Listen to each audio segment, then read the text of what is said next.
దయచేసి అందరూ కూర్చోవాల్సిందిగా విజ్ఞప్తి.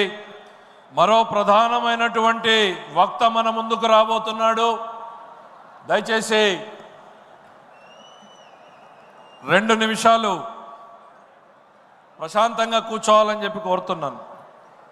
యువతరం శిరమెత్తితే, నవతరం గళమెత్తితే ఈ లోకమే మారిపోదా, ఈ చీకటే పారిపోదా అనే స్ఫూర్తితో కార్యకర్తల్లో చైతన్యాన్ని రగిల్చి వారిని సైనికులుగా తీర్చిదిద్దిన తెలుగుదేశం సేనాని కార్యకర్త కాల్లో ముళ్ళు కూర్చుంటే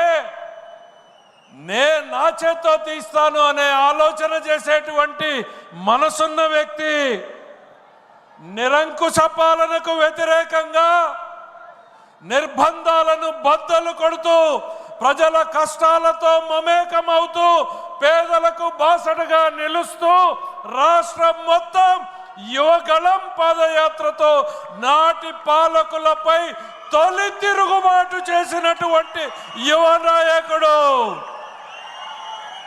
అడ్డంకులు ఎన్నైనా, అడ్డంకులు ఎదురైనా గమ్యాన్ని చేరనిదే వెనకడుగు వేయని పట్టు వదలని విక్రమార్కుడు. యువత కలలే తన లక్ష్యంగా మరల్చుకున్న నాయకుడు. మారుతున్న కాలంలో పార్టీలో మార్పులు అవసరమంటూ పార్టీ బలోపేతానికి శ్రీకారం చుడుతున్నటువంటి నాయకుడు. తాత స్థాపించిన పార్టీని తండ్రి నడిపిస్తుంటే భవిష్యత్తును తీర్చిదిద్దడానికి సిద్ధమవుతున్న యువ నాయకుడు శ్రీ నారా లోకేష్ గారిని సగౌరవంగా ఆహ్వానిస్తున్నాం.